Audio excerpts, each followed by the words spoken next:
که د خندا یم نو باید خندا راپورې وکه، خبر استغې وکه، سپکې وکه، سپورې وکه، او ستا اصلیت تصویروي ستا تربیت راښایي، که ستړی شوی نه یې څو کنځلې نورې وکه، او په سپین پړونې خوله د ننګو وچه کړه، ویلې اختر لکه جامې کوې نو تورې وکه.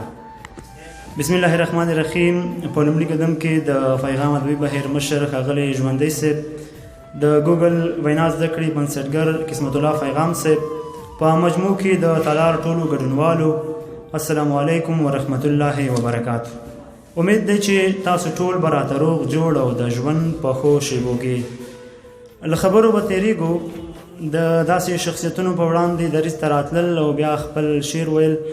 مناسبه نه ده، خو بیا هم چې تاسو وار را کړی دی نو ستاسو نه په مننې یو څه وایم.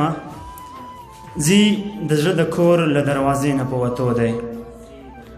ځي د زړه د کور له دروازې نه په وتو دی، رخ مې د وجود له دایرې نه په وتو دی، او مزه چې د ژوند مې خاتمه له تا سره ده،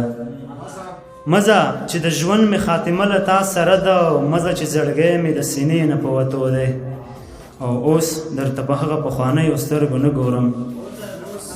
اوس درته په هغه پخوانیو سترګو نه ګورم، ښکاري چې ښایست دې له څېرې نه په وتو دی، او هغه چې د ستا د مخ دیدن یې زندګي وه،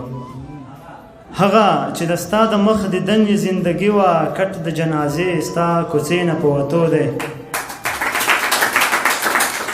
مننه. هغه چې د ستا د مخ دیدن یې زندګي وه، کټ د جنازې ستا کوڅې نه په وتو دی. وروستی بیت دی وایي ستا د ښایستونو په دریاب کې لاهو شوی، ستا د ښایستونو په دریاب کې لاهو شوی، ستا روان د ژوند د فلسفې نه په وتو دی.